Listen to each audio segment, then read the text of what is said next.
So I want to talk a little bit about what you think causes mental illness. And I have an agenda and about why I think it's a problem that we don't check our bias and assumptions that we make about mental illness, especially as professionals. Because I think the way that we talk about it gets communicated down through sort of the rest of the community. And we have an obligation to make sure that our patients and people who are suffering are I think, talked about in the right way, if that makes sense. On the other hand, I know that I'm a psychiatrist, I'm a pediatric psychiatrist, and so I'm talking to people who are not necessarily doing the same thing that I do every day.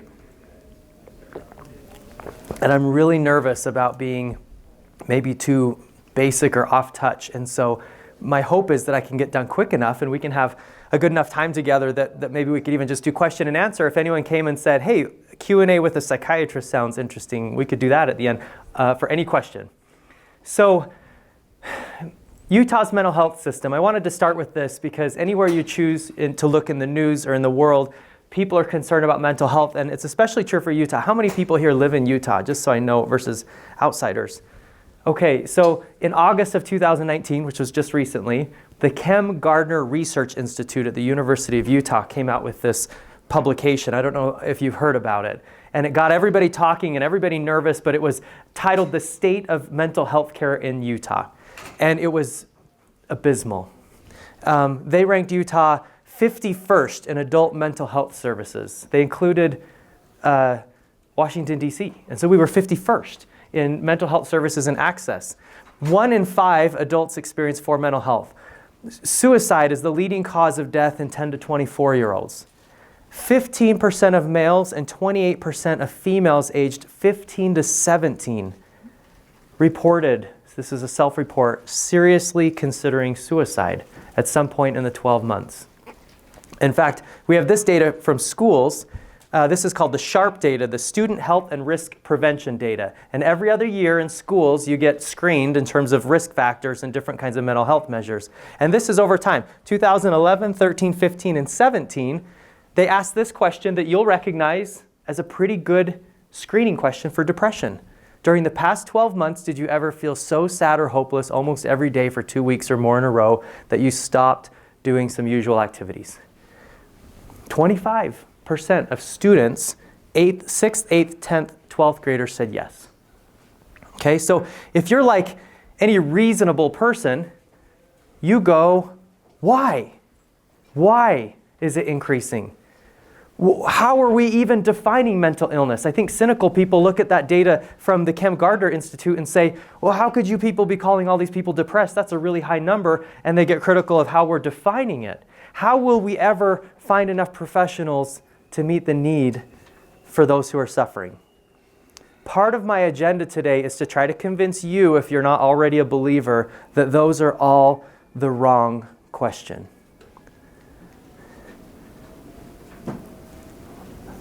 Like President Seaman said in his talk, you guys have been to parties and activities and different kinds of social events.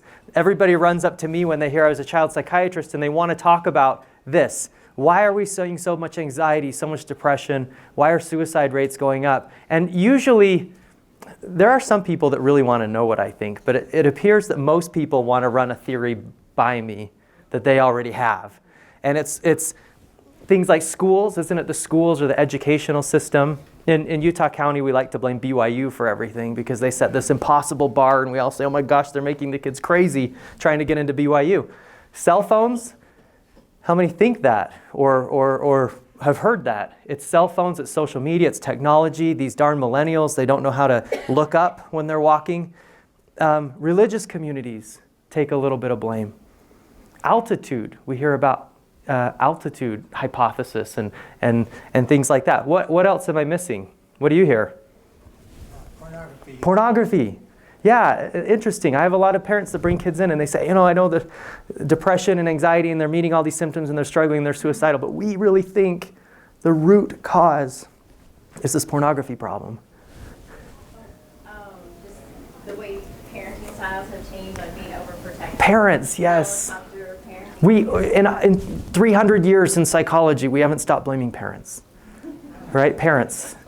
Anything else? Violent video games? Pollution? Genetically modified foods? There's a lot of things we could blame. Let me go through with you a thought experiment, which hopefully is intuitive to you. But let's imagine that you had renewed your, I can use this in this audience, your temple attendance. You had just decided you wanted to go more often, but you have this problem that you're a little embarrassed about. You always fall asleep, and you can't help it. And you confide in a friend, you say, I have this problem. I fall asleep every time at some point. Some of you are laughing too hard, like, that's so familiar. Your friend might, depending on their bias and their perspective, help you understand that problem in one of several domains. They might have what we'll call a biological focus, where they say, well, you need to focus on, sleep, nutrition, exercise, it's those pills you're taking, it's your genetics. They might have a psychological explanation. You really need to improve motivation, self-reflection, push through it. A spiritual explanation. It could be kind of this is part of the buffetings of Satan. This is part of the temptation. This is a moral failing in a way if you can't stay awake. A social explanation. Why don't you go with friends or attend with someone else? An educational. You need to know more about the temple. You need to read Wendy's wonderful book about the temple and understand a little bit more about why you're there and what you need to do. Environmental. Well, those seats are so comfortable. Maybe you need less comfortable temple clothing. If I were to ask you, what is the cause? What is the best reason or best explanation for why you can't stay awake, either in the temple or in this session after lunch? Why? What is it? We don't know. All of them? Some of them? So what if we're talking about postpartum depression? Same thing, right? Well, it's sleep deprivation, it's hormonal. There's genetic predispositions. Your body's changing. Some people say, you need to better figure out how to combat these self-doubts or look at your thinking structure, those negative cognitions that you have. Again, this is a trial. Try prayer, fasting, church support. Someone might say, well, you need to open up. You need to get more people around you or join a support group or talk more about this or reach out. Others might say, well, you just don't understand what you have to do to care for a newborn, kind of self-care and different kinds of educational things. Environmental problems. There's a lot that happens when you have a baby. Financial hardship, suboptimal living conditions, different kinds of professional transitions you go through. Which is it? I could say there's a human bias to want to say it's one factor when it could be 20 factors. Right. That's what we do. We simplify. And we, as mental health professionals, should be good at pulling it apart, right? We get kind of this stereotype of saying, my psychiatrist says, even though I think I'm mad, I'm really this, right? I'm really full of guilt. We're not trying to tell people that they have a different emotion than they actually have. We try to tell them, you can feel sad and happy and relieved and embarrassed at the same time, right? Complexity is what we should be comfortable swimming in. And yet I think even we fall into these categories a little too often. But we should know better. Think of Dan Siegel, who writes about interpersonal neurobiology, said, if you're ever tempted to ask the question, is this a biological or a psychological problem? Your question is bio-illogical. It makes no sense. That's not how we understand people these days with modern neuroscience. And this is just me throwing a few things up. This is far from comprehensive. But we know about what the environment, the role an environment can play in your biology, right? We talk about gene expression and epigenetics. We know that your environment, things such as loss, can affect your psychology. We talk about standing in holy places as being an important part of your spirituality. We know from ACE's data, adverse childhood experiences, that your psychology can affect your biology. The psychological impact of emotion and learning on your education. Attachment styles and the effect that those early life relationships have on your long lasting patterns of mental functioning. We talk about the glory of God as intelligence. I mean, you could draw these lines forever, right? Social, the connection between social and spiritual. I mean, all of what we talk about in the church is love, gathering, atonement, service. That doesn't happen in isolation. So all of these things are interconnected. So when you try to parse out in your mind, well, this I think is psychosocial, this is biological, you're not up to date. We can do better than that. Oh, did it go past? Medicine has long accepted this. In modern medicine today, do we talk about causes? We talk about conditions being variably determined, multifactorial. In fact, we don't even talk about treating root causes anymore, save maybe infectious disease. There were some really early successes in infectious disease, right? With penicillin, we realized that there are some bugs in there that you can treat. Short of that, this is just a list I pulled of the top, I don't know what it is, 15 medical conditions that present for treatment. Which of these do we know the cause of?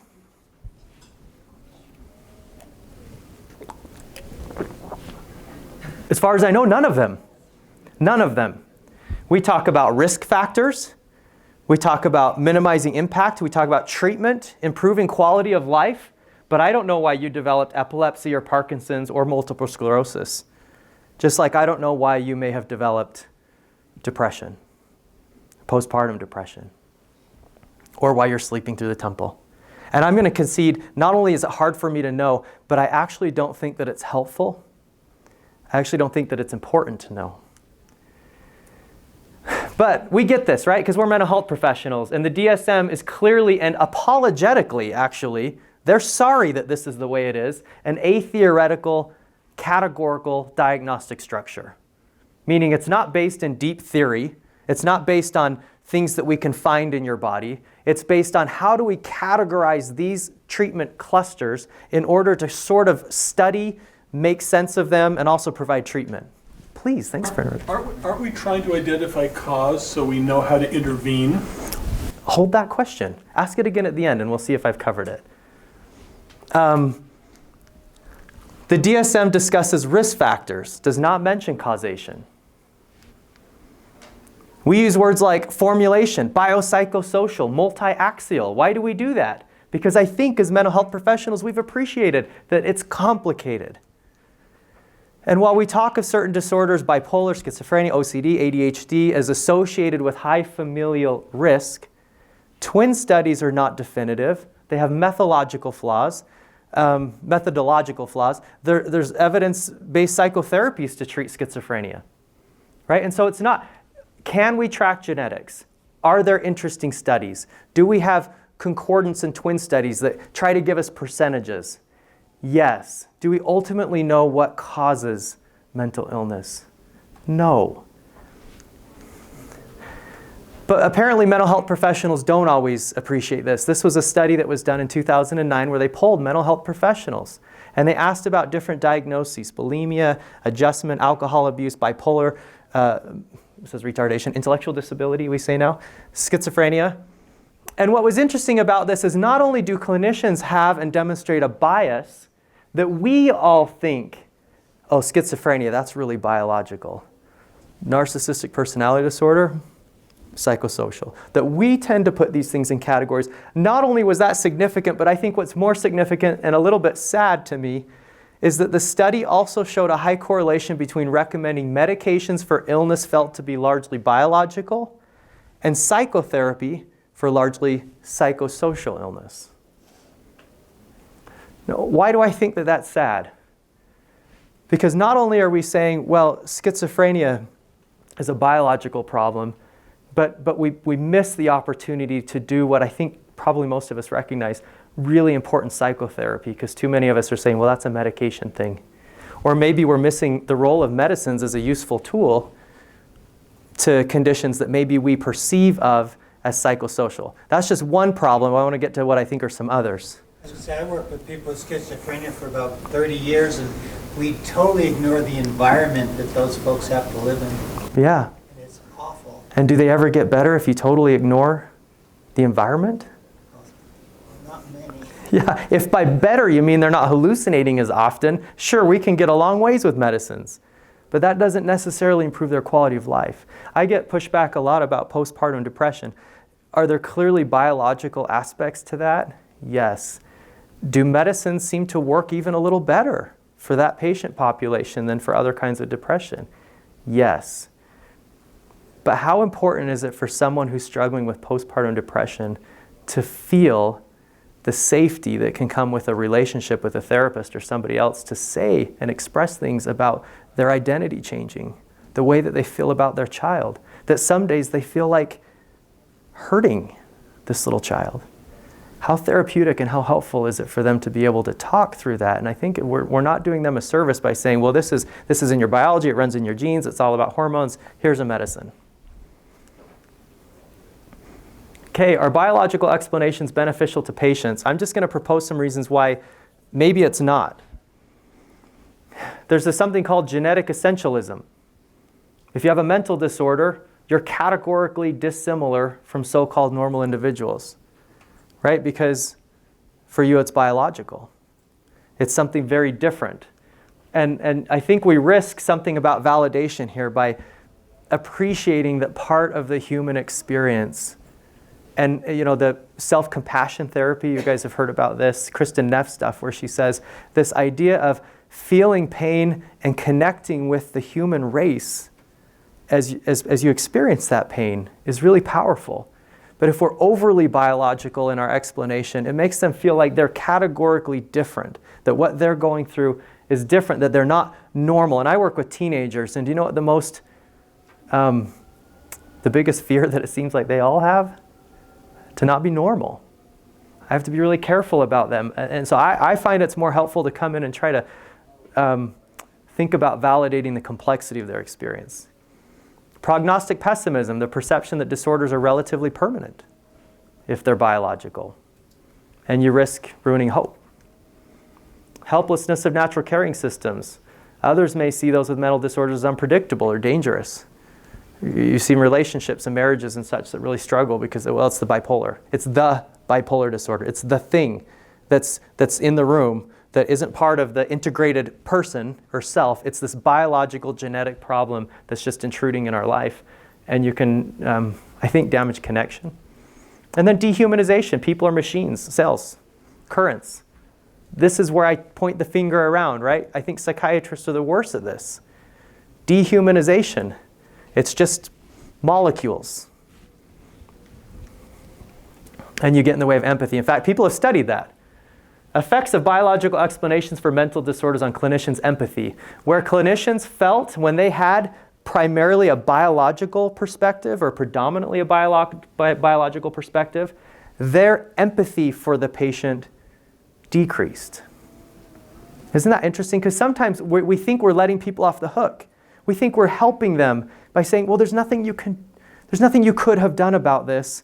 It's because of biology, it's because of genetics, it's because of chemicals in your brain. But in some ways, we're setting them up for either not receiving the kind of empathy that they really need to heal, or telling them a story that will disappoint them. And I want to actually show a little, see if this is it, a little clip. Yeah, this is actually, it's a little longer than I'd like, but it's 8 minutes. But bear with me.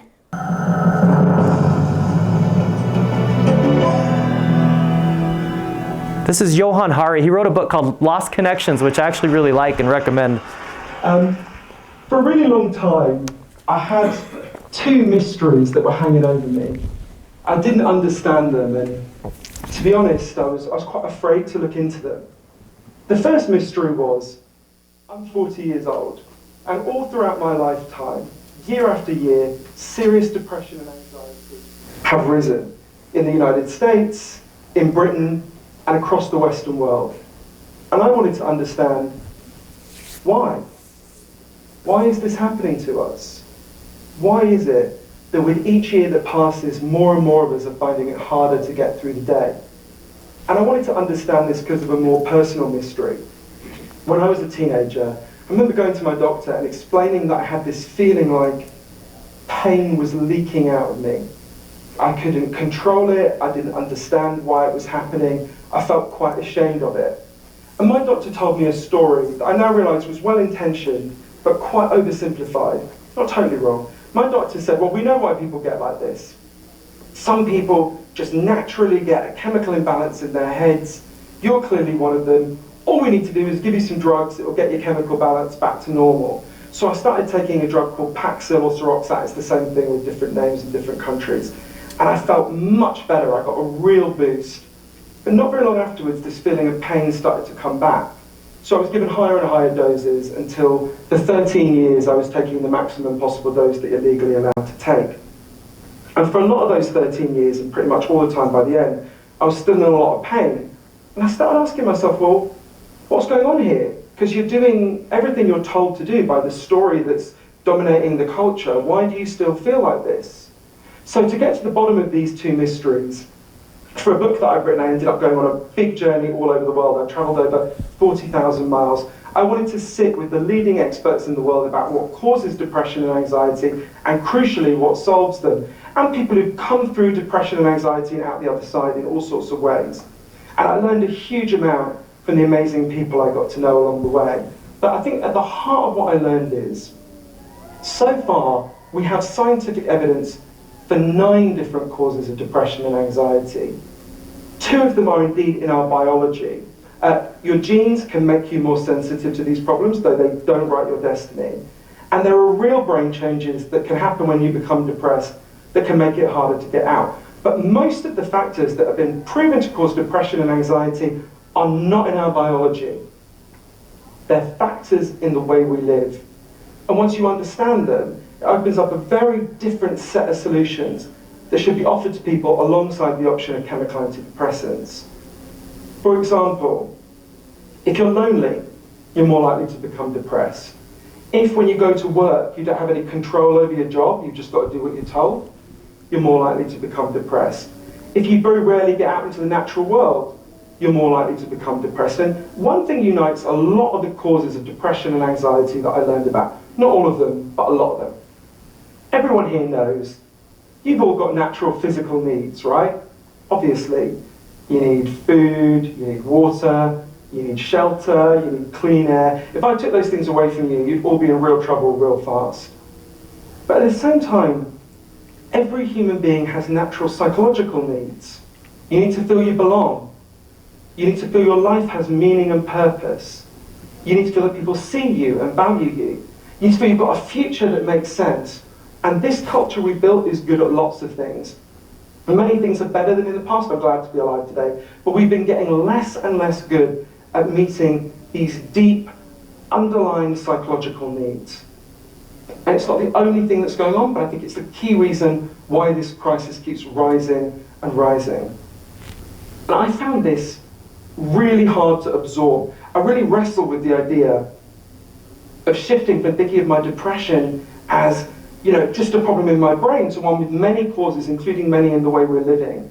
And it only really began to fall into place for me when one day I went to interview a South African psychiatrist named Dr. Derek Summerfield. He's a great guy. And Dr. Summerfield happened to be in Cambodia in 2001 when they first introduced chemical antidepressants for people in that country. And the local doctors, the Cambodians, had never heard of these drugs, so they were like, what are they? And he explained. And they said to him, oh, we don't need that. We've already got antidepressants. And he was like, what do you mean? He thought they were going to talk about some kind of herbal remedy like, I don't know, St. John's wort, ginkgo biloba, something like that. Instead, they told him a story. There was a farmer in their community who worked in the rice fields. And one day he stood on a landmine left over from the war with the United States. And he got his leg blown off. So they gave him an artificial leg, and after a while he went back to work in the rice fields. But apparently it's super painful to work underwater when you've got an artificial limb.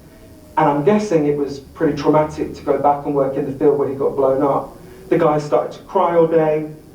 He refused to get out of bed. He developed all the symptoms of classic depression. The Cambodian doctor said, this is when we gave him an antidepressant. And Dr. Summerfield said, what was it? They explained that they went and sat with him. They listened to him. They realized that his pain made sense. It was hard for him to see it in the throes of his depression, but actually it had perfectly understandable causes in his life. One of the doctors, talking to the people in the community, figured, You know, if we bought this guy a cow, he could become a dairy farmer. He wouldn't be in this position of screwing him up so much he wouldn't have to go and work in the rice fields. So they bought him a cow. Within a couple of weeks, his crying stopped. Within a month, his depression was gone. They said to Dr. Summerfield, so you see, doctor, that cow, that was an antidepressant. That's what you mean, right?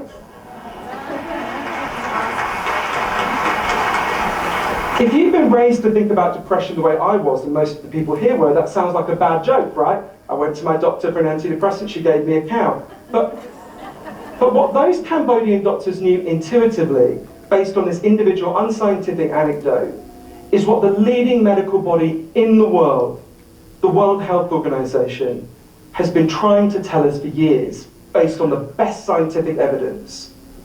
If you're depressed, if you're anxious, you're not weak, you're not crazy, you're not in the main a machine with broken parts.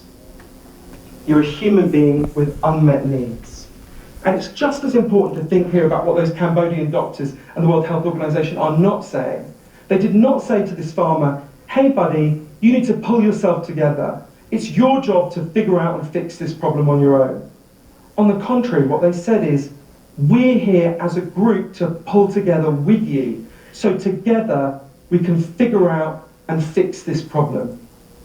This is what every depressed person needs, and it's what every depressed person deserves. This is why one of the leading doctors at the United Nations, in their official statement for World Health Day a couple of years back in 2017, said we need to talk less about chemical imbalances and more about the imbalances in the way we live. Drugs give real relief to some people. They gave relief to me for a while. But precisely because this problem goes deeper than their biology, the solutions need to go much deeper too. Okay. Think about what he said about unmet needs. Oh, there it goes. That works that time.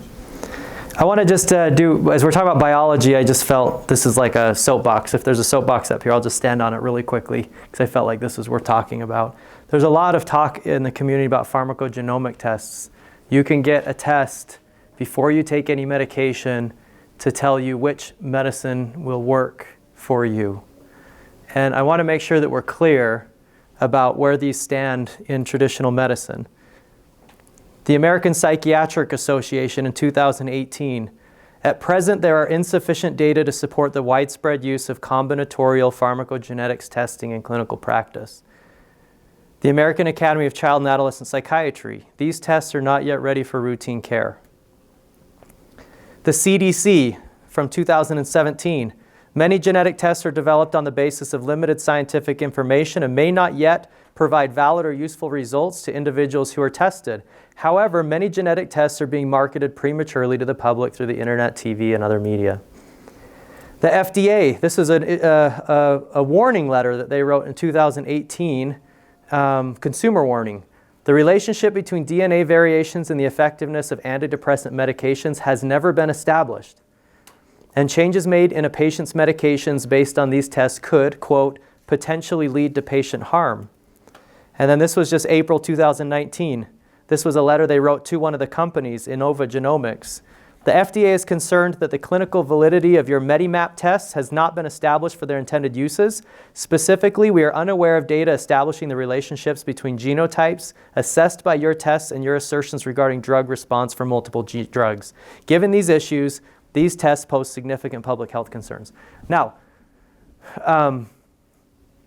this sort of feeds into this biology conversation because there's a lot of problems with these tests. I'm excited for them and for the future. They're not ready for mainstream. They're not ready for prime time. It's like saying you can get a test that shows which genes might, in combination with a lot of things, might change how your enzymes in your liver might metabolize medications, which might have some bearing or significance in what that drug actually does when it gets to your brain. Do you see that we're taking a lot of leaps? And it's okay if people are getting these tests because they've tried a few medicines, they've had unusual side effects. They say in collaboration, this might give us a little more information to make sure that these drugs are more tolerated for you. That's probably still reasonable. But if you hear of clinics or people or patients that are saying, I want this test before I try anything, it's not going to tell them much. And it tells you a little bit about how medicines for anxiety and depression specifically are metabolized. But if they're concerned about bipolar disorder or ADHD or schizophrenia, or benzodiazepines, anything else, really what it's telling you is a little bit of information about some specific antidepressants. Now, there's problems with even interpreting the tests that we could talk a lot about if people have questions at the end. But one of the problems that I have with it is patients who get this test, it says something about their genes that might mean, and they say, well, no wonder I'm depressed. I've got a genetic abnormality. And they're out. They don't want to go get psychotherapy because didn't you see the genetic test? That's why I'm depressed. I don't make serotonin well enough. And I think that's undermining the kind of biopsychosocial care that we need to convey to patients. So we could loop back to this if we need. Or are there any burning questions? And one more point. This is from the textbook of biological psychiatry. There's this whole field called biological psychiatry, and it makes it sound like we believe it's biological. But this is the editor of that textbook in the introduction, where he says, and I love this, for a biological psychiatrist to say, in the final accounting, we must accept the multidimensional psychobiological nature of individual therapeutic relationships. There is no substitute for human touch. Psychological existence of both doctor and patient is built upon substantive emotional interactions. The life stories of individual patients should not be forsaken even when managed care insists that simple medications should suffice. The individuality of each person is reflected within his or her unique life encounters, diverse dispositions, and vulnerabilities. Idiosyncratic individuality must continue to be cherished. And then he goes on to say this. I loved how he combines it. When the neuropeptides are finally harnessed for therapeutic purposes, we may find that they work most effectively in social contexts, comparable to those in which such neurochemistries first found their appointed roles in brain-mind evolution. Isn't that fascinating? I love how he ties that together. So, let me just review. Problems with causation. One, we just don't really know what causes mental illness, or whether our current categories accurately reflect real or discrete phenomena. We just don't know. We need to be honest about that. We risk missing what people need, like empathy, validation, connection, hope, if we prematurely try to pigeonhole the cause of their suffering. We contribute to unhelpful dualistic thinking when we should be the best suited to push back against the bio-illogical kinds of conversations that we have around these things. And this is what hurts me the most. I feel like when people say, don't you think it's about cell phones? Or don't you think it's about schools? It's more about blame than it is being productive or helpful. There's nothing I can do about cell phones. It's also a little bit about our writing reflex. Our need to fix it. That if we can find the problem, we can fix it. What is the most common thing that someone with depression is thinking about themselves? I am broken. Or I'm a burden on people around me. And if we jump in to fix them, we have just inadvertently reinforced that they are broken and that we're the ones that have to do it. I don't think it's helpful to try to find a cause if it's about blame, fixing, or any of these other problems. So, if we don't, it did go back and I didn't mean for it to. If we don't know what causes mental illness, I propose we could sit around and feel in the dark and confused and helpless about how exactly to fix it, or we can feel confident to remember that we already know not what made people sick, but what everybody needs. Regardless of whether they're me or you or someone who's suffering. What do people need? I hope this isn't too feel like kindergarten, but I'm gonna put it up.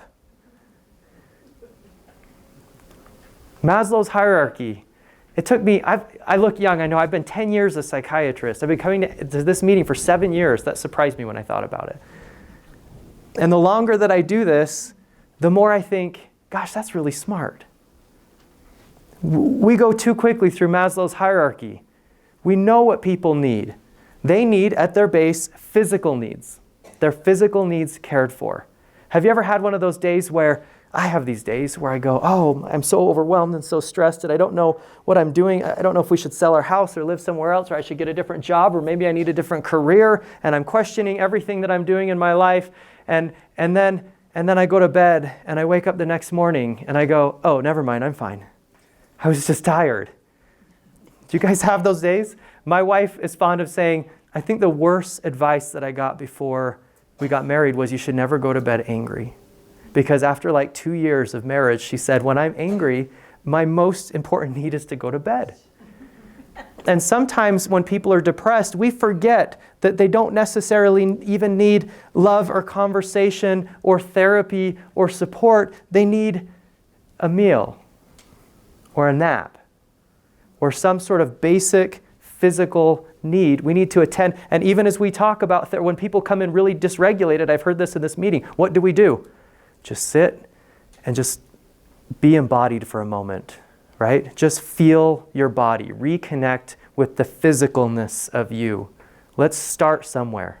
I read something once, some superintendent of a hospital in 1880 said the most important thing for people in psychiatric hospitals, the most helpful thing is to work. And we've taken away the ability and right of mentally ill, seriously mentally ill to work. To work, that's interesting. I'm going to get to work. I actually think it's a little higher because, in fact, the reason I decided that I loved Maslow's hierarchy was with the most acutely ill people I was working with in the hospital. Too many people think, we'll put our loved one in a psychiatric hospital and they'll spend this time in these days and they'll learn a bunch of skills and they'll figure things out and then they'll come home well. Does that happen to people when they get in a hospital? And that's probably our shortcoming to some extent, but I actually think it's not crazy that we say, do you know what you need? For the first 24 hours, I just want to make sure you're eating and sleeping. A lot of people that come in, that's really what they need, maybe 48 hours. And then after that, we're just going to make sure that you, and while we're doing that, make sure you feel safe here, that you feel like you can talk and start to open up about how you're feeling. And then maybe at some point while you're here, we can open up some connection. Is there someone that you need to let know that you're here, that could come in? Could you make a phone call and have a conversation that needs to be had? And often by the time people are there, we're talking discharge. So all coping skills that happens up here in confidence and learning and building all these things, I think we hope that happens once they go home. Because really what they need are some more basic needs. If you give someone who's in a hospital a piece of paper with 50 coping skills to manage their anxiety, they're not even going to look at it. They're just not in a place to do skill building. And so what a lot of people miss about this is physical needs, yes.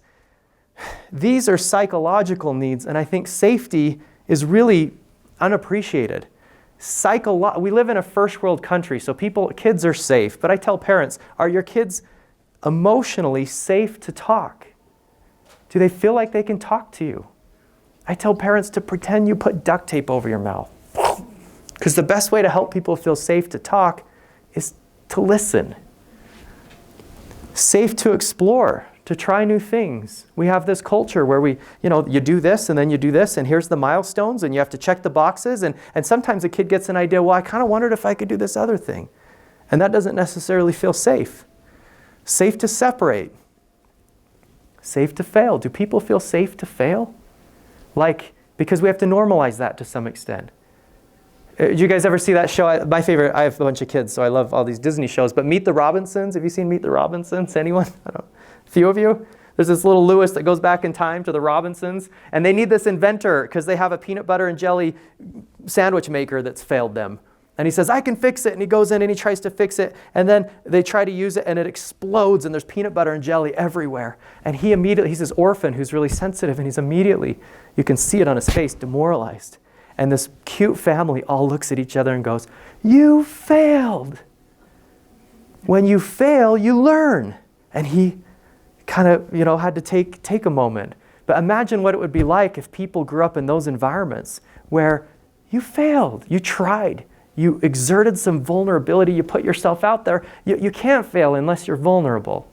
So how do we make it feel safe to fail? Do you know what I hate this. Maybe you've heard me say this. I'm a child psychiatrist, so there's certain things that are like nails on the chalkboard. And one of them for me is, you're going to be in 9th grade next year. And so you better start paying attention because 9th grade counts. Your life hasn't counted up until this point. Like up until now, you've had this opportunities to grow, but now you have to start proving yourself. We really put a lot of pressure on kids. Safe to be yourself. This authentic you. My favorite, I don't know if you know Rich Ferry. He sometimes is around here on Temple Square. One of my favorite people, but one of the things he taught me was your job as a parent is to show up to discover what kind of child you have in front of you. To discover. Make it safe to be them and safe to feel. And this goes back to that thing about fixing people, right? Is it safe to feel if when people are suffering, we say, well, we need to fix that. You're sad? Let me see if I can make you feel happy. You're anxious? Let me see if I can take that away. I think it surprises people in my practice when I tell kids, by the way, my job is not to take away your depression. I don't see that as my job. My job is to help you put one foot in front of another and keep showing up for life while you're dealing with these really big emotions that can be very normal and that you might actually learn something from and grow through. We think we want everyone to be happy, but we don't. We want them to be resilient, compassionate. We want them to have character. We want people to be the kind of people that require suffering. And so how do we sit with them and support them in their suffering without trying to take it away? We convey that it's not safe to have those feelings. So connection, I know I'm speaking a little to the choir here, but connection. I didn't appreciate till I was in my training that it's not as much about being loved as it is being seen. People, we know this as therapists, right? We do all these really, and I don't mean to minimize, I say we I like to include myself as a therapist. I hope nobody's offended. I'm not the same kind, I guess, but it's interesting how far empathy and seeing go. Being that witness of what they're going through, how powerful that is. To just have clients say, I felt seen by you. Connection has to be reciprocal. I don't know how this works in therapy actually, but I tell parents that it can't just be about you being a great parent for your kids. They have to feel like you're getting a kick out of being their parent. You have to convey that, hey, man, I just love being your parent. Can we do that as therapists? Is there objections to that? I get a lot out of you coming in to see me and our work together. Is that appropriate? I don't know. I think connection has to be reciprocal. And sometimes you have to persist. And then confidence. This is where I think this idea of a growth mindset. We've talked a little bit about this today. I loved Brother Wilcox's talk. I thought we could have just given 3 times and then gone home. He covered everything in a really wonderfully spiritual way. But he talked, he said, be patient with one another. Can we be patient and give each other time? Sometimes I think the best way to build confidence is to express confidence. We think we have to give people skills when sometimes if we stand back and go, just give yourself some time. You're okay.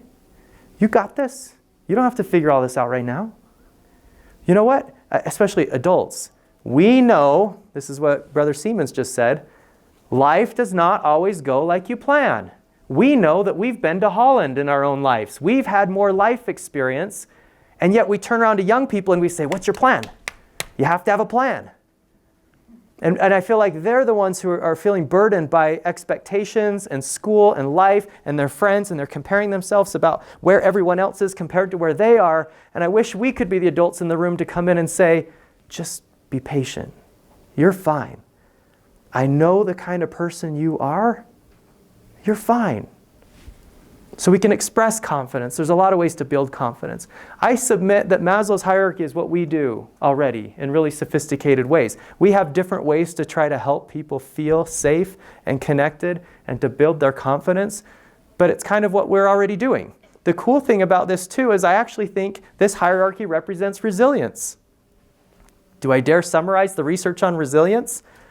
There's a whole body of research on rest and play, faith and cultural traditions, adverse childhood experiences, the idea of decreasing the adverse childhood experiences and increasing more protective factors. You get the scale researchers.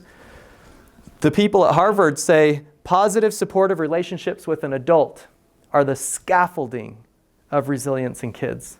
Those positive connected relationships.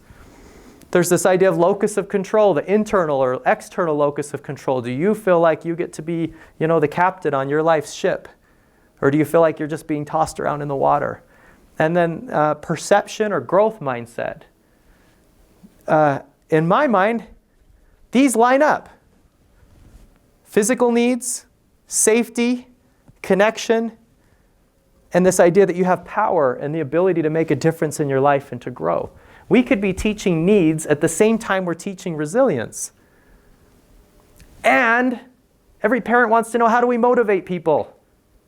This is a theory of human motivation. That's what Maslow called it. That we have this innate drive to self-actualize. If we can sort of cultivate the soil, if you will, this is growing people is more about growing flowers than molding clay. That if we can just take care of these needs, then people will move themselves upward to some extent. And so you have to, if you believe this, you have to believe that people want to be good, want to thrive, want to succeed, want to do well. I don't believe that anyone doesn't want to. I hear sometimes this thing, they just don't want to get well. I can't help someone who won't help themselves. They're just unwilling. My work with kids suggests that if they are digging their heels in, it's because they're scared or they're saving face. If you catch people in a moment of vulnerability, even if he's sitting in the basement playing video games all the time, and you say, gosh, it doesn't seem like you care about school. On a scale of 0 to 10, how much do you really care about school and being successful? Every kid I've asked that to, guess what they say? 10, 9. And the parents are like, what?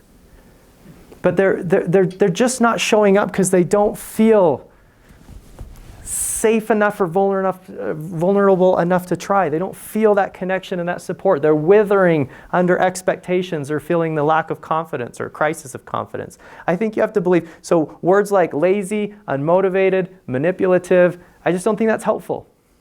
I don't think it's helpful. I think you give people the benefit of the doubt and we say, how do we help meet your needs? And we meet their needs, we grow their resilience, and we improve their motivation. I think at the same time, I don't mean to be overly simplistic, but you hear people say, we need to teach resilience skills. I go to these community meetings where suicide awareness and how do we teach kids to be more resilient? I'm worried about saying this. I don't think there are skills. I think there's a few things you could probably do, but resilience is built in your gut. It's in here.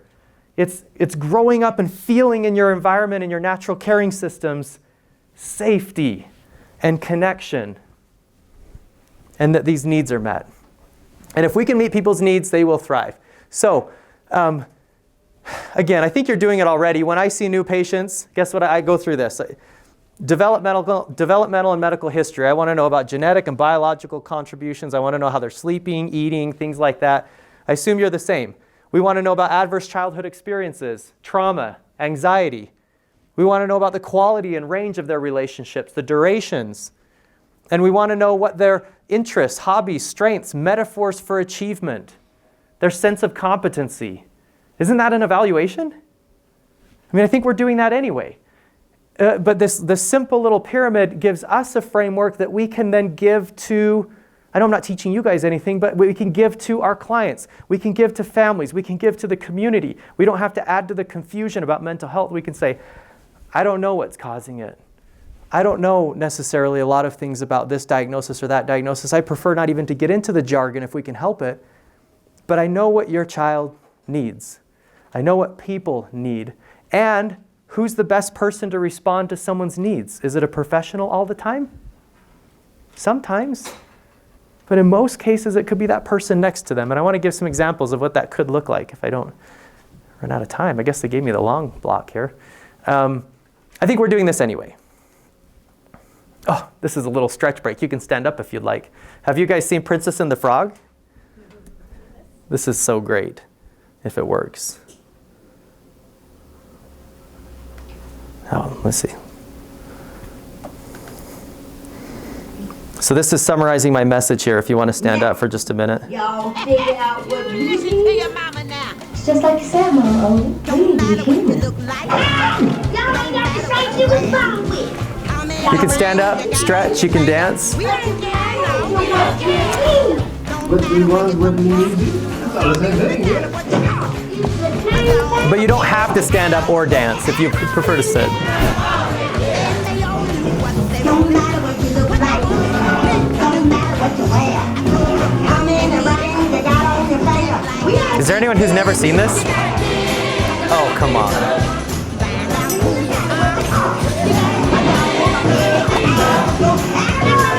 love it.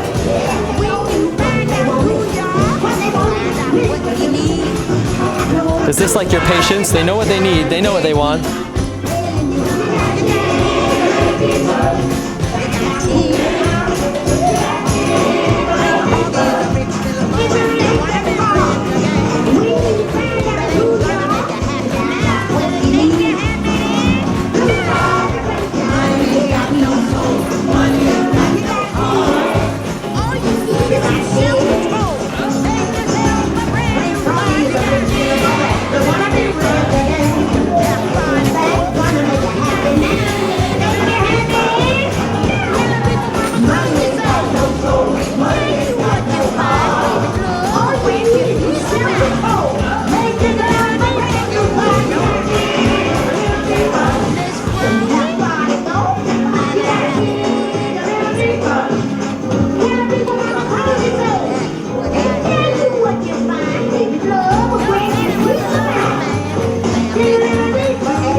Turn this up. Oh, next door. They're just jealous they're not having a dance party. Hey.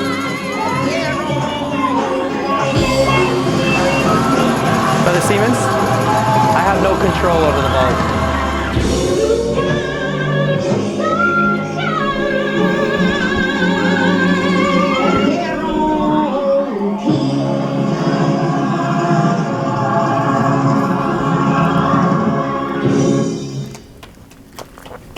Thanks. Miss Froggy, do you understand what you need now, child? Yes, I do, Mama Odie. I need to dig a little deeper and work even harder to get my restaurant. All right, y'all. One more time. It don't matter what you look like. It don't know. Okay, so she didn't get it. Sorry about the volume. I don't know how to. I don't have control of the volume up here. So if it's too loud, it's someone else's fault. But dig a little deeper and find out what you need. This is about needs.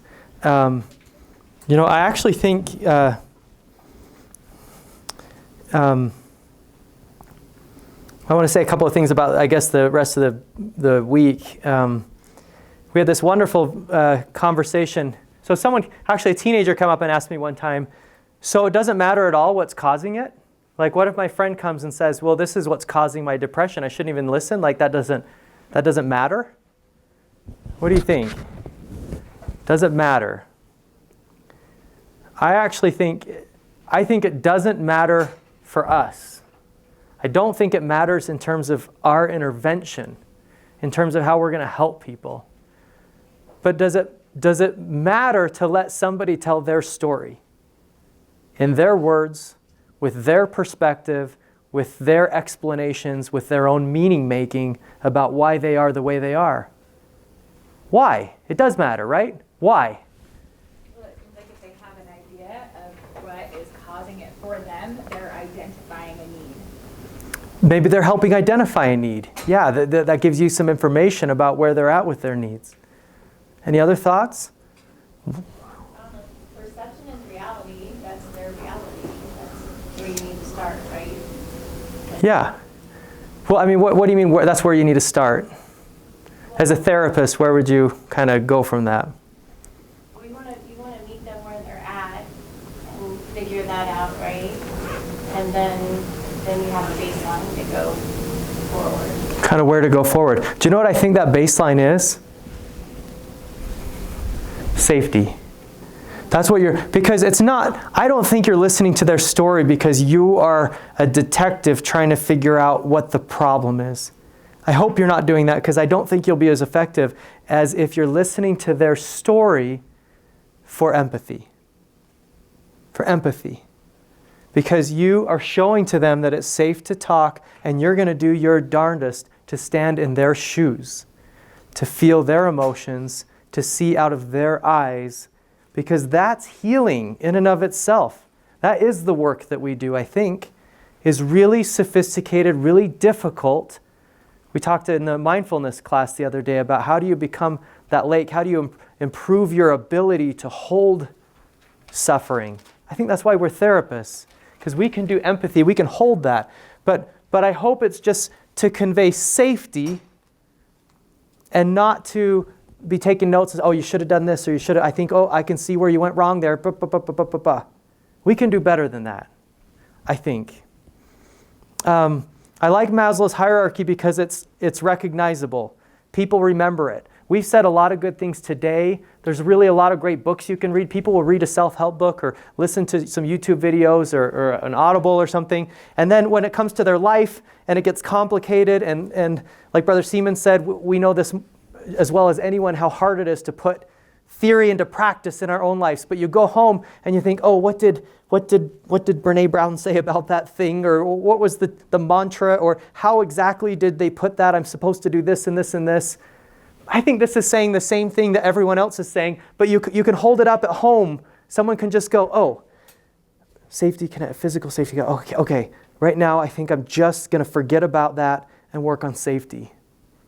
I'm going to try to make it safe to talk or safe to feel or safe to fail. Let me give you some examples. I wanted to say, so this idea of using Maslow's hierarchy to operationalize it in the way that we talk in a public health perspective about mental illness is a collaboration I've been working on with the United Way of Utah County called Everyday Strong. And there's a website, everydaystrong.org, if you wanted to go and get more resources or see this handbook that we've put together to help parents know how to take that home and think about addressing the needs of their children. We've had great collaborators. The school districts in Utah County, Orem City and Saratoga Springs City are Everyday Strong cities, and they're training their people how to think about and care for needs. Bonneville Communications, Intermountain Healthcare are now great partners. Hope for Utah. So we're trying to, the big goal is to change the conversation. When we talk about mental health in the community, I guess I'm tired of hearing things like, we need to find ways to decrease the stigma. I love that, but it doesn't go anywhere. And when we talk about decreasing stigma, we end up just arguing about what mental health is or is not. Is it like heart disease? Is it different than heart disease? You know, there shouldn't be stigma because it's just like anything else, and I don't know if it is just like anything else. So we end up arguing about terms. We do this thing too where we say, well, we need to sort of recognize the signs. We need to make sure more people know and have awareness that depression is out there and exists. And yet, as soon as we convince more people that they have depression, they just run into this wall of, I can't find one of you. I can't find a therapist. I can't navigate the system. There's nobody taking patients. Right? So there's a lot of things that we do to talk about it that I think aren't helpful. And I think parents with this lens can feel more empowered to help one another. Let me give you some examples of how I think this works for the average Joe. Let's imagine that May is a young girl who's been showing low frustration tolerance and even aggression over the last several weeks. She threw a volleyball at a peer's face and a pen across the classroom at her teacher. Question, what does May need? Just think about it. Think about what you think May got. Discipline. She stayed in from recess and had to write apology letters to everyone who was affected. But how different would it be if we could look through that lens at May and say, Is she hungry or tired? Are there sensory sensitivities? Safety. Did she feel threatened or unsafe? Are adults safe to talk? Connection. How are her relationships? Is there a communication problem? Receptive or expressive communication? Does she feel seen, loved, valued by her teacher? Boy, does that make a difference. I used to tell students to work with the school to get a 504 plan or an IEP, or make sure that there's some accommodations in place. I've totally given up on that. Do you know what I tell parents? Do everything you can to build a wonderful relationship with the teacher. Because if with a relationship to the teacher, everything goes better, even the plans. With a poor relationship to the teacher, the best laid accommodations don't seem to get us very far. And the kids will tell me that. I don't like math, but I'm trying really hard because I like the teacher. Parents will say, some years went good, some years didn't, What was the difference? The teacher. That relationship. And then confidence. Is May frustrated with learning, task completion, problem solving, emotion regulation? Is there a skill that we could look at? Okay, so now this is not saying, I want to be clear, one of these unmet needs was not the cause of why she threw the pen. It might sound like I'm splitting hairs. I don't know why. All those things, genetic reasons, social reasons, psychological reasons, really complicated, multifactorial reasons why for some reason she felt like she had to throw the pen. I don't think I'm solving that. I'm just saying, I think if we thoughtfully respond to her needs, we can stand back and have faith and confidence that things will improve for her, that she will be more able to self-actualize. Let's try Nathan. He's a teen who recently announced his intention to drop out of school. In part, he doesn't see any path to graduation. There's too many absences, failed classes. School administrators say that he's found with friends smoking weed. What does Nathan need? Again, think what he got. Think how most people are responding. Think how I wanted to respond in my office. I love this kid. I've seen him for a while, and inside I was thinking, absolutely not. You're not dropping out of school. What do you think we're doing here together? That's why we're working together, so you can graduate. I wanted to lecture him in my office. But I had, I think, a good moment where I thought, what does he need? Safety. Okay, wow, keep talking. That must have been a really hard thing to say out loud, a really difficult realization that you've worked all these years and now you're going to drop out. How are you feeling about that? Tell me more. Thanks for telling me. I'm glad you told me. I hope you know I like you, and I'm going to support you no matter what. Somewhere in that, I saw this big teenager's head go down and tears start dripping onto my floor. And I go, Nathan, what's going on for you right now? And he looks up and he goes, Dr. Swenson, for the last 2 weeks, I've driven to school every day and I've just sat in my car too afraid and overwhelmed to go in for 6 hours. And then I drive home and I'm too overwhelmed and afraid to tell my parents. And he just was crying. And I thought to myself, oh, I'm so glad I didn't lecture him about the importance of high school and why you need a high school, to graduate. He needed to feel safe, and that's not something he'd opened up to about. Safety. So does Nathan, are you sleeping well? Are you eating well? Does he feel safe? How are relationships they were strained with the administrators and with his parents? And do we convey confidence? I didn't tell him what to do at that point. I said, well, what can I help with? What ideas do you have? What are your plans? I think you'll figure this out. And guess what he figured out? How to go back to school. I was so glad. But I wanted to control that. I wanted to make sure it happened. But this requires a little bit of faith in people to say, I'm just going to work on your safety and your relationships, and then just see, like a plant, how you grow. Comment? We could put the word missionaries who are having problems. Oh, it's one of my last examples. Oh, because this is exactly, I think, what they need. What we could be doing for them. What we can be doing, right. Thanks. I'm going to get to that if I don't run out of time. Julia, 17-year-old whose behavior is difficult. She refuses to follow rules, is falling behind in class, isn't attending church with the family. Her mom described her dress as inappropriate. Family relationships are tense. What could a parent do? Now maybe they come to you and they ask you, I don't know what to do with my daughter. I'm going to give you a quiz that I give parents. Let me know what you think. You could take away her phone. You could ground her, restrict access. You could work on a communication style that feels safe for Julia to discuss family rules or religious expectations. Or you could offer bigger and better rewards to motivate her to get better grades or to go to church with the family. What would you do? Well, let me ask this. What do most parents do? One, and then two, and then four.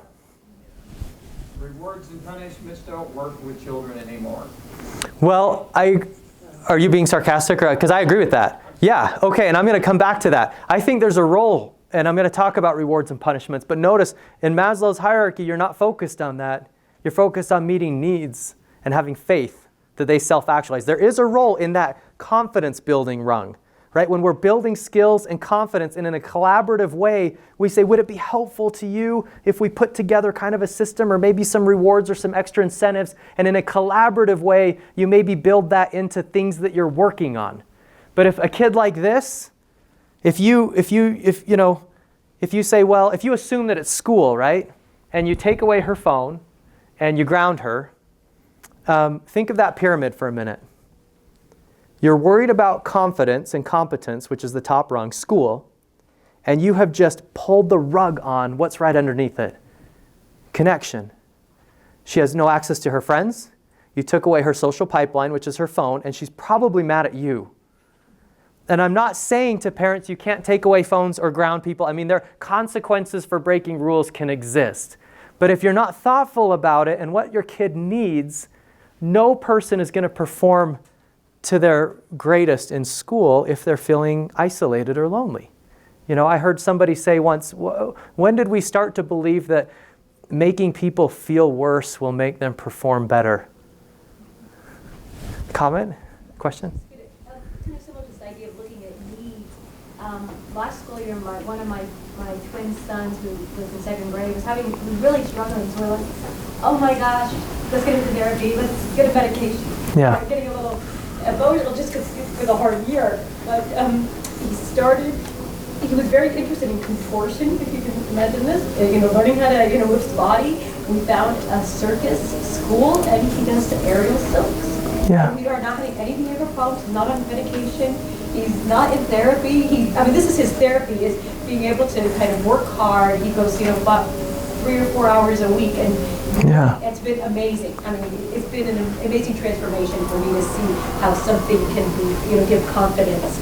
Yeah. Well, it makes me wonder. I was going to say, did people hear that? She had a son who was struggling and was really into contorting his body, and they found a circus class, which is amazing. I'm curious, though, physical, safety, connection, confidence, which of those needs do you think that class was caring for? Well, that's a good question. I think some of it was, maybe in some ways, a little bit of safety. He was able to trust the people that, who was teaching him, and connection and confidence, really. Yeah, and maybe even moving his body. That's right, maybe physical. Yeah, maybe all of them. And if you can find the right thing, I love that.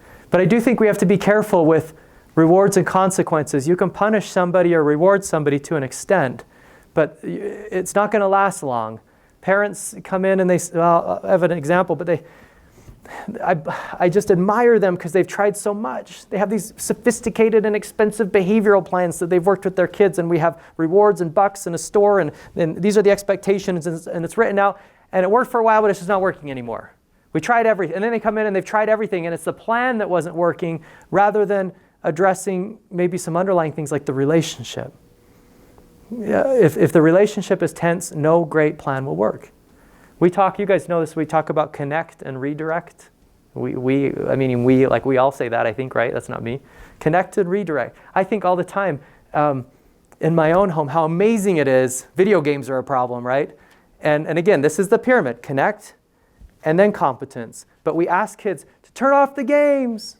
turn it off, you have 5 minutes, we're eating dinner, can you turn? If I yell from the bottom of the stairs upstairs where they're playing video games to turn it off, it seems like they never will. They don't, almost ever. And then I march upstairs like a terrible, angry person, and I'm tired. My own needs aren't being cared for well, and so I turn it off, and they're angry, and then we're dragging them downstairs, and then we're all kind of grumpy around dinner, and it just doesn't go well. And yet, I know, because I've done this, if I walk upstairs and take 1 minute to connect. Hey, what are you guys playing? How's it going? What game is this? Wow, you're getting really good. Is it okay if I watch for a second? And I comment a few more times. And I say, oh, you know what? The reason I came up is because it's dinner time. We need to turn this off. Can we wrap up in a second? Oh, yeah, Dad, just 20 seconds. We wrap up, we turn it on. I mean, it's like hand in hand, walking down the stairs. We've had this bonding moment. And I just had to remember to connect. That connection is underneath all of these other things. I want to just say something like cell phones. Well, before I get to Kobe. Taking away the phone. Hey, a lot of people have questions about what do we do with technology, and that's something we like to blame. I say, get out your hierarchy lens and just ask and talk with your family about in what way is a phone improving your sense of safety, your sense of connection to others, your sense of confidence. Are there ways you can imagine that could be the case? Is it also easy to imagine that phones undermine safety, connection, and confidence, or physical needs like sleep? Yes. And so I think we need to be reasonable. You take a technology like that and you say, hey, we just need to make sure that this is promoting these needs and not undermining. And I don't have to be a parent that sets arbitrary rules if I come in and say, hey, kids, remember that pyramid we talked about? It seems like you're not sleeping or eating because of the video game. It seems like there's more, you're doing things that aren't safe online or these apps and stuff. I'm worried about safety or connection. We're not really connecting anymore. I think you can use this framework to try to take that technology as a tool and make sense of it in a rational way without just sort of coming down one side or the other. If you just come up with arbitrary rules for technology, it sounds like generation wars. You're going to sound like an old person who doesn't understand, and it's not going to go well. Okay. I think we only have a couple more. Oh, how many times do we have to push this?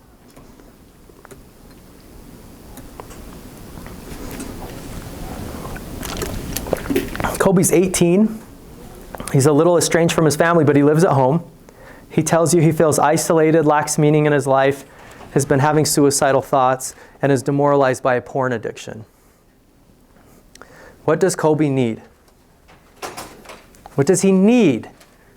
You don't have to start asking, I don't mean to be so dogmatic, but you don't have to start asking questions about necessarily, is this, bipolar disorder or major depression disorder, and does this meet the criteria for an addictive behavior?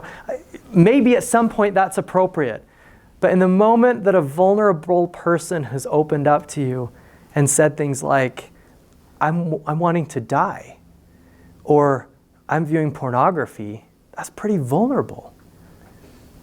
And your job in that moment is to make it safe. Safe. To listen, to say, tell me more. And you know what a lot of people do when they hear that somebody's suicidal? Stay right there. I'll be back. I just need to call a phone number, get somebody here, get some help. We'll figure this out. I'll fix it, right? And you miss an opportunity to sit with them and say, oh my gosh, how long have you been feeling this way? What kind of thoughts have you been having? And you do those really good suicide risk assessment things that we're talking about, but you do it in a way to make him feel safe. The same could be said with pornography. Before we get into a lecture or warning or talking about doing a real assessment, allow yourself to be human and say, oh my gosh, tell me more. And just put duct tape over your mouth. I know I'm preaching to the choir, you guys are therapists. But parents can do this and others can do this. And we can take this to the community and say, safety, connection, confidence, that's what people need. I don't know the rest of the answers. Anything else I want to say on Kobe? Okay, so these questions, other people. Oh gosh, I'm trigger happy. Missionaries. Should a missionary come home? I'm not way deeply involved with the missionary department, but I'm peripherally involved with the missionary department. I take phone calls and field, questions from AMAs and AMHAs on the other side of the world about missionaries and how they're struggling. And I'll tell you, I think this is, to your point, this is sort of how we're assessing missionaries. Think of that pyramid. Are they sick? Physically? Are they okay? Can they keep themselves and their companions safe? Can they build and make relationships appropriately with their companions, with the other missionaries, and with the members? And functioning, competence, can they basically work the missionary schedule and expectations? And then you know what they say to me? I know, but I'm wondering if this is bipolar disorder, or is this major depression, or I don't know. I'm seeing signs of OCD, and I go, whoa. Safe, connected, confident, functional, we're good. I don't know that it's necessary in that moment to make a diagnosis. If they're not meeting those needs, then they probably do need a professional evaluation. If they say, no, they can't do those things, they haven't gotten out of bed for a week, they're fighting with everybody, then we go, okay, we need to look at that, and maybe there's therapy and medicines and things like that come. But this is a starting point. A member that stopped coming to church, I think of this a lot, because we talk about being a friend and teaching them the gospel. We need to sort of reach out, befriend, and help them see the importance of why they should come to church, which are the top two rungs on that pyramid, connection and confidence. And so often I think what people, even our fellow members, need are rest, nature, sleep, meals, or safety. You can talk about your doubts, your concerns, your issues, your frustrations with me. I just want to listen. I want to make it safe for you. If I were a missionary all over again, 19 years old, I would go to the mission field with this and just say, I need people to feel safe. I don't need to, do anything else before that. And once they feel safe, our relationship will bloom. We'll feel connected. And once the connection occurs, we're going to get some real, I think, teaching done, or some real shared experiences. So let me show one little video clip, and then we could do like comments or question and answer. It's the last thing that I have. This is, again, very basic. It's a summary of this program called Everyday Strong. Bonneville Communications published this little thing. For some reason, I can't ever get them to play in my thing, but I think I have it right here.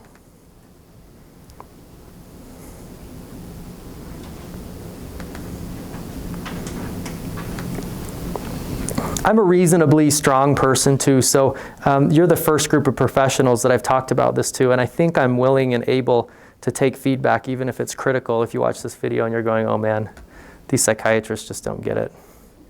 Okay. Across the nation, more and more teens are struggling with anxiety and depression. Why? There are lots of theories. Social media, increased social pressures, biological and environmental factors. I don't know how to turn it down. The list is long. But the truth is, I can't turn it down. Don't know the exact cause. There's a lot that goes into why somebody struggles. So how can you help someone with anxiety or depression if you don't know what's causing the problem? Well, you can focus on what they need. Maslow's hierarchy of needs forms the basis of most modern psychology. They include safety, connection, and confidence. So what do we mean by safety? It means that you're safe to talk, safe to be yourself. Do our kids feel safe to fail? Safe to feel? How do you communicate that it's okay to feel strong emotions? Connection. How do kids feel connected? Parents do all kinds of big things to create memorable moments with their kids, but it's the simple moments that create the most important connections. A smile, a shared joke, or really just looking at your child. It's that feeling of being seen and appreciated. And here's a little psychological pearl of wisdom. If you're stuck and you don't know how to connect, just say that. Finally, confidence. It's all about growth. Our kids, and even some adults, think that their life is all about performance, and that it's not about progress. Kids will say things like, I'm really stressed out. I'm in 9th grade now, and 9th grade counts.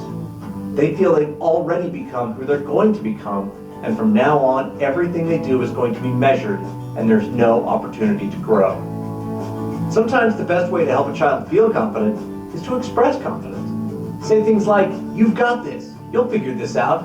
Give yourself some time. Be patient. See the long road." Safety, connection, confidence. Our needs are universal.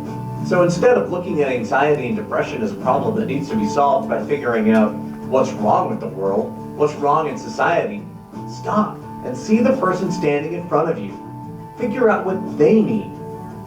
When needs are met, we all thrive. Okay, a couple of closing thoughts, and then questions would be great if there are any. Where do medicines fit in all of this?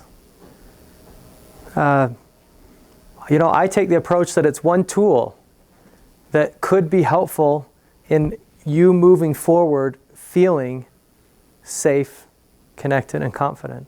I have some people where it really makes a difference. Bring down those arousal levels just a little bit so you can take a few more steps forward and continue to feel more competent in your life. I have other people who I think actually initially a medicine would really be helpful for, but if they say to me, "I can't do that, it makes me feel worse." Having to take a medicine every day makes me feel broken. I'm undermining their sense of self, their sense of competence. And I'll say, no problem. What else can we do? So I see medicines as a tool to help any number of these problems that are multifactorial and variably determined, and not necessarily the answer for certain biologically based illnesses. So I mentioned that I'd talk maybe more about motivation, maybe more about pharmacogenomics testing. I don't know if you're curious to talk about any of those things. I think my last ask is that, one, we be more careful in the way that we talk about the causes of mental illness. I think as professionals, people are going to ask us, and it's really easy to give an opinion. I hate to say this, I'm including myself, sometimes we know just enough to be dangerous. And our flippant opinions could be taken as gospel to somebody who runs down the street and say, "Well, so-and-so therapist said this." We have to be the ones in the community pushing that we don't know and that this is complicated, but what's important is not understanding the cause or labeling it correctly, but by responding to people's needs. I hope that we'll do that. And I hope this will be a tool for you, even in your own practices, because it has been for me. When I have the most complicated kids that are in crisis, and I'm thinking, hospitalization, everything's that they haven't been to school for 2 weeks, like really difficult situations, I find it useful for me to explain to them needs and to say, I know you're really worried about your relationships right now. I know you're really worried about school and how things are going, but can we collaborate on just backing up a little bit and committing that the next 2 weeks, we're going to work on more basic needs. I want you to work on sleep, exercise, sunshine, and talking, safety, more openly and more frequently about what you're feeling. We'll just do kind of a little home-based hospitalization, I tell them, where we're just going to kind of go back to more basic needs, and then I promise we'll return to these problems you're having with relationships in school and other kinds of things. It's been helpful to me, and I hope it'll be helpful to you guys. So any questions or comments, or do you want to get out early? Did you collaborate on the church's new youth program? Because it seems a lot healthier than the old program. I hope I wanted to collaborate. They don't ask me things like this, but I hope, I'm happy with the way it's going. And if Wendy's collaborating, then it will be great. And so I think it is better, you're right, because we were so, in fact, does anyone else do child and adolescent stuff? Our life revolves in like seasons, like the school year, right? So like right now is a hard time for me to be here because October is where school year is finally kicking in and stresses and everybody's wanting to make an appointment. I get totally overwhelmed. But one of my favorite times of year is kind of late summer because I get to hear about camps and programs and vacations and things like that. And it always amazes me what a restorative, healing, transformative experience girls' camp is. And how guys come back from scout camp like, meh, it's fine.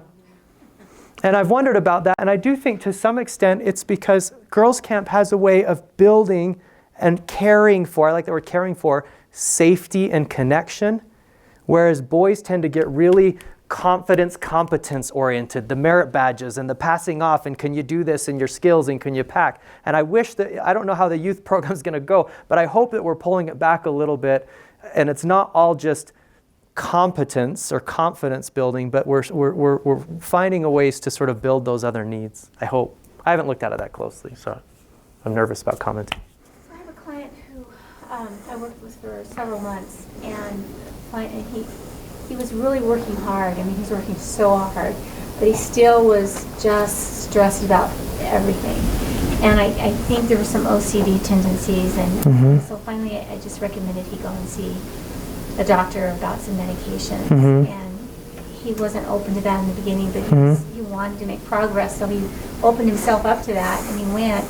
And he's been on medications for a while. He came back to see me, and they're kind of helping. So he mentioned, I think 80% of my practice, by the way, you just summarized. Not OCD, but how's the medicine going? It's kind of helping? Yeah, okay. So he mentioned, I think it was the MetaMap. I'd never heard about it before, but he's been looking into that. So the like it was really pharmacogenomic testing.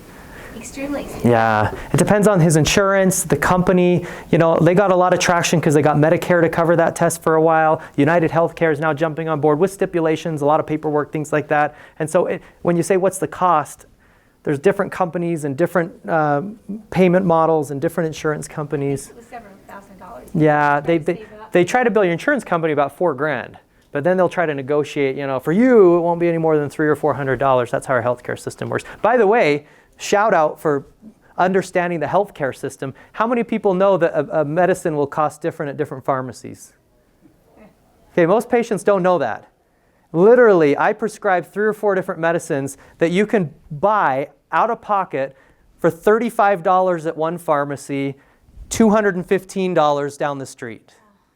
And so do mention to your patients if they're on medicines or talking about cost or worried about that. I wish I could put up billboards on the freeway that say, pharmacy shop, because I feel bad when patients go fill prescriptions and they come back. They don't tell me for like 3 months and they go, is there any way we could change that medicine that's costing us $200 a month? And I go, you're paying $200 a month? So anyway, the cost of the testing. Yeah, so, and you're saying that they don't really have it refined yet. No, I don't think it'll help someone with OCD. Because there's only a couple of medicines we would use anyway, because a lot of the regular SSRIs, you can't go up high enough doses to really get at OCD, which, by the way, the data with medicines and OCD is like maybe you get 30% of people that get better with medicines. So it's not great anyway. You should do medicines and therapy, but like Zoloft and Prozac are probably the only medicines that you're going to really push doses up with. And, you know, in terms of metabolism, I don't know if getting that test would matter. I'd try one and then try the other and see where you're at. Thank you. Yeah. So I was interested, and I'm with you. Me and you are in the same mindset, and I love that. You don't know how relieved I feel to hear that. As far as medications go, well, and I'm with you as far as like the people feeling broken and the stigma associated with taking medication. But what about things like those genetic mutations? I have it myself, MTHFR, yeah, all that stuff. Like, how would you have that type of conversation? Because I know when I'm taking the methylation vitamin compared to not, or Deflin compared to not, I'm feeling much better, but it's not a medication. Yeah, I would have it like that wheel. Like, there's all those things, biological, psychological, social. I mean, it's not to discount the biological part. And if someone says, I think there's a real biological part, I'm willing to say, well, let's explore that. You know, in meeting your needs, that very bottom of physical needs, I think this is true for a lot of people with ADHD.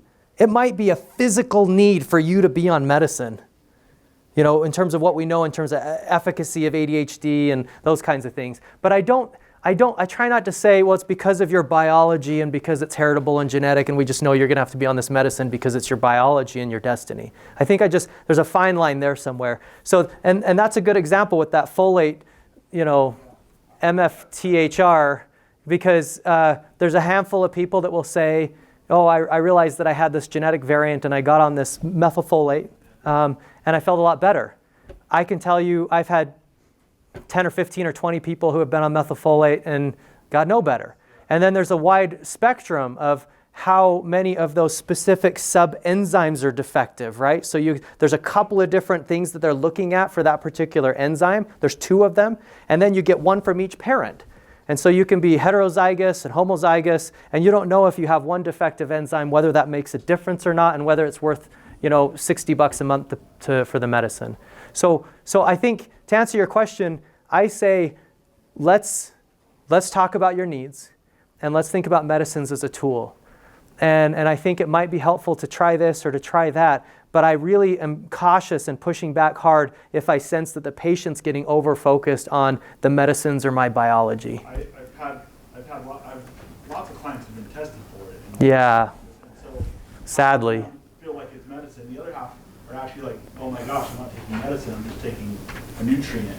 Yeah. And so it's kind of funny to watch. Half of them are like, and there's not a downside. I mean, I don't know. I don't discourage people from taking supplements or L-methylfolate or things like that. As long as it's reasonable, it's inexpensive, it's safe, some basic things like that. And I'm happy to talk about that and to support. If someone says I'm taking this thing and it's great, I go, that's great. I'm not going to try to tell you what the research says. And I don't know, those Deplin studies aren't very well placebo controlled and things like that. So I wouldn't want that to be. It's not our job to explain to patients why they're suffering. It's our job to listen and to remind them what they need. And if in that collaboration things like medicines come up, or maybe I should get genetic testing, or I wonder if I need an ADHD evaluation, I think it's fine to support that, but let's be sure that we're the ones saying, but let's remember that's probably just a piece of you, a piece of the puzzle, not that we're looking for the solution. I guess that's what I'm saying. I have one thought, this is great, and I'm totally with you. One part of confidence that I think adolescents and severely mentally ill don't understand is there are such a thing as self-regulation skills. Right. They don't even know they exist. Yeah. And so they don't feel very confident. Hey, I didn't get into motivation, but people talk about motivation like it's a characterological flaw, like he's just unmotivated. And I'm like, motivation is a skill. We should always say self-motivation, not motivate, right? Self-motivation. For you to stay at this conference all day, I hope it's engaging, but there's probably moments where you go, okay, and your adult brain kicks in and goes, okay, this is how long I've been here, and this is how long it's going to be, and this is when I've done this in the past, and this is things I'm going to do to make it a little more fun and interesting. I'll be sure to take some breaks.